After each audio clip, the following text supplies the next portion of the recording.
9.5 साल तक हरियाणा के बड़े बड़े अफसरों की घीघी बांधने वाले गब्बर के तौर पर फेमस अनिल विज की पावर का नायब सैनी गला घोटने का काम कर दिया है। 9.5 साल तक अनिल विज को रोकने वाला कोई नहीं था, अनिल विज को टोकने वाला नहीं था। गृह मंत्री के तौर पर पूरे प्रदेश के लोग उनके दरबार में आते थे, अफसरों की तानाशाही की शिकायतें करते थे, अपने साथ हुई बेइंसाफियों के बारे में ब्यौरा देते थे और अनिल विज से उनकी सुनवाई की गुहार लगाते थे। अनिल विज भी ज़्यादातर लोगों को निराश नहीं करते थे और वो अफसरों को तत्काल कार्रवाई के आदेश भी देते थे। कार्रवाई नहीं करने वाले काफ़ी अफसरों को उन्होंने नापने का काम भी किया। लेकिन अब नज़ारा बदल गया है, अब वही अनिल विज पावर के मोहताज हो गए हैं। अनिल विज ने अब जनता को बैरिंग लौटाना शुरू कर दिया है। अनिल विज ने आखिर जनता को बैरिंग क्यों लौटाया है, अनिल विज के साथ बदलाव क्या हुआ है और अनिल विज की पावर का क्या हुआ है, ये जानने के लिए आज की इस खरी खबर को आप जरूर देखिए।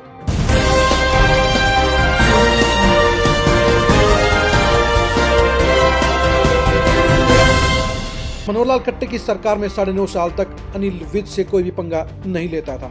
खुद खट्टर साहब भी उनसे बचने के प्रयास करते थे। दोनों के बीच में कम से कम 1 दर्जन बार विवाद भी हुए। हर बार हाईकमान को इंटरफेयर करके दोनों को शांत कराना पड़ता था। लेकिन खट्टर की विदाई के साथ साथ अब अनिल विज की गब्बर की साख को भी धक्का लगा है। उनकी गब्बर की इमेज का खात्मा हो गया है, क्योंकि अब अनिल विज की पावर छीन ली गई है, उनको पावरलेस कर दिया गया है। नायब सैनी की पहली सरकार में जहां अनिल विज को मंत्री ही नहीं बनाया गया, वहीं दूसरी सरकार में भी अनिल विज को सी ग्रेड का मंत्री बना दिया गया है। यही वजह है कि अनिल विज अब अपने आप को बेबस महसूस कर रहे हैं, अनिल विज अब निराश महसूस कर रहे हैं और अनिल विज अब जनता को बैरिंग लौटाने को बेबस हो गए हैं। आप खुद ही सुनिए अनिल विज ने अम्बाला कैंट में अपनी फरियाद लेकर आए लोगों से क्या कहा।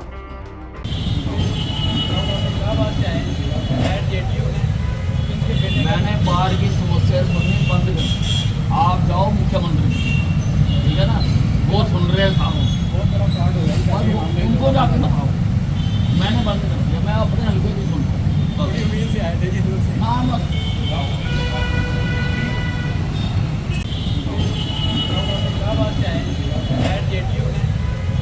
मैंने बाढ़ की समस्या सुननी बंद कर दी।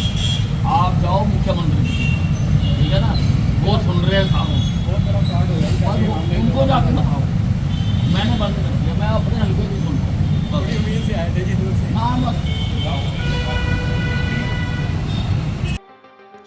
आपने सुन लिया होगा कि अनिल विज साफ तौर पर कह रहे हैं कि वो उनकी बात नहीं सुनेंगे।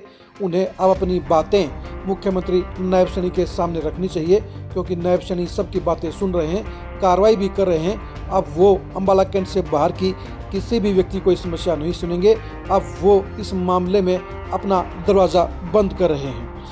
ये अनिल विज के लिए एक बड़ी बात कही जाएगी, क्योंकि अनिल विज इस सरकार में मुख्यमंत्री बनने के दावे पेश कर रहे थे, लेकिन उनको मुख्यमंत्री बनाना तो दूर, उनको ना तो डिप्टी सीएम बनाया गया और न ही प्रदेश का गृह मंत्री बनाया गया, क्योंकि साफ तौर पर इस बात का एहसास हो गया था कि मनोहर लाल खट्टर ने तो फिर भी अनिल विज को कंट्रोल कर लिया था। अगर गृह मंत्री के तौर पर नायब सैनी में अनिल विज शपथ लेते, उनके पास ये डिपार्टमेंट होता, फिर वो नायब सैनी के कंट्रोल में नहीं आते। इसलिए समझदारी बरतते हुए नायब सैनी ने गृह मंत्रालय अपने पास रख लिया है, अनिल विज को सी ग्रेड के डिपार्टमेंट दे दिए हैं। अब अनिल विज इस मामले में बेबस हो गए हैं, क्योंकि अब उनके पास सिर्फ अपने विभागों में कार्रवाई करने के अलावा कोई चारा नहीं बचा है। अनिल विज ने विभाग मिलने के तुरंत बाद 24 घंटे में प्रदेश के जीटी रोड पर 4 जगह के बस स्टैंडों का दौरा करके पूरी छानबीन करके और कड़ा एक्शन लेकर बता दिया है कि वो अपने विभाग में तो गब्बर ही बने रहेंगे, लेकिन दूसरे विभागों के बारे में वो अब लाचार हैं, बेबस हैं, वो कुछ नहीं कर सकते हैं। इसलिए उन्होंने जनता की फरियाद सुनने से इनकार कर दिया है। अनिल विज को इस बीजेपी की तीसरी सरकार में अब पावरलेस कर दिया गया है, उनकी पावर छीन ली गई है और अनिल विज अब आम मंत्री बन गए हैं। यानी जहां मनोहर लाल खट्टर की दोनों ही सरकारों में अनिल विज एक सुपर पावर बॉस के तौर पर हमेशा देखे गए, वो मनोहर लाल खट्टर से ज़्यादा लोकप्रिय भी रहे, क्योंकि जहां खट्टर साहब की संत कबीर कुटीर के बाहर जनता की एक भी गाड़ी नहीं खड़ी होती थी, वहीं अनिल विज के दरबार में फरियाद करने के लिए हजारों लोग अम्बाला कैंट पहुंच जाते थे। अनिल विज के अम्बाला कैंट के दरबार में जहां लोगों की भारी भीड़ होती थी, वहीं अम्बाला कैंट में उनके घर के आसपास और PWD रेस्ट हाउस के बाहर लोगों का तांता लग जाता था, गाड़ियों का जाम लग जाता था। लेकिन अब नायब सैनी की दूसरी सरकार में ऐसा कुछ भी नहीं है। जो थोड़े बहुत लोग अनिल विज के पास अपनी शिकायत लेकर पहुंच रहे हैं, अपनी फरियाद लेकर पहुंच रहे हैं, उनको सुनने से अब अनिल विज ने इनकार कर दिया है, क्योंकि ये उनकी मजबूरी भी है। अब उनके पास गृह मंत्रालय नहीं है।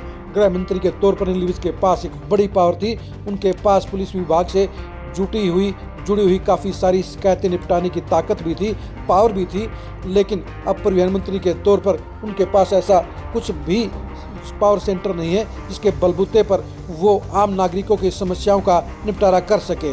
इसलिए उन्होंने जनता की समस्याएं सुनने के लिए अपने हाथ खड़े कर दिए हैं और साफ तौर पर लोगों को कह दिया है कि उन्हें अपनी समस्याएं उनके पास सुनाने के बजाय मुख्यमंत्री नायब सैनी के पास जाकर सुनानी चाहिए, क्योंकि अब नायब सैनी जनता की बातें सुन रहे हैं, जनता की फरियादें सुन रहे हैं। नायब सैनी की सरकार में अब अनिल विज की हैसियत काफ़ी डाउन हो गई है। वो बाकी के 12 मंत्रियों की तरह ही एक आम मंत्री हो गए हैं, वो अब स्पेशल केस नहीं है। अनिल विज को नायब सैनी ने बाकी के मंत्रियों की कतार में ला खड़ा किया है। यही वजह है कि अनिल विज का पावर शो खत्म हो गया है। अब उनका गब्बर का रुतबा खत्म हो गया है और उनकी वो धमक और ठसक भी अब चली गई है। अनिल विज गब्बर की छवि खत्म होने के नुकसान के बारे में आप क्या सोचते हैं, कमेंट करके बताइए। क्या नायब सैनी को गब्बर के तौर पर गृह मंत्रालय अनिल विज को देना चाहिए था? कमेंट करके जरूर बताइए। नायब सैनी की साख को नई सरकार में कितना झटका लगा है, यह भी कमेंट करके जरूर बताइए। आप हमारे फेसबुक पेज को फॉलो कीजिए, आप हमारे यूट्यूब चैनल को सब्सक्राइब कीजिए। नमस्कार।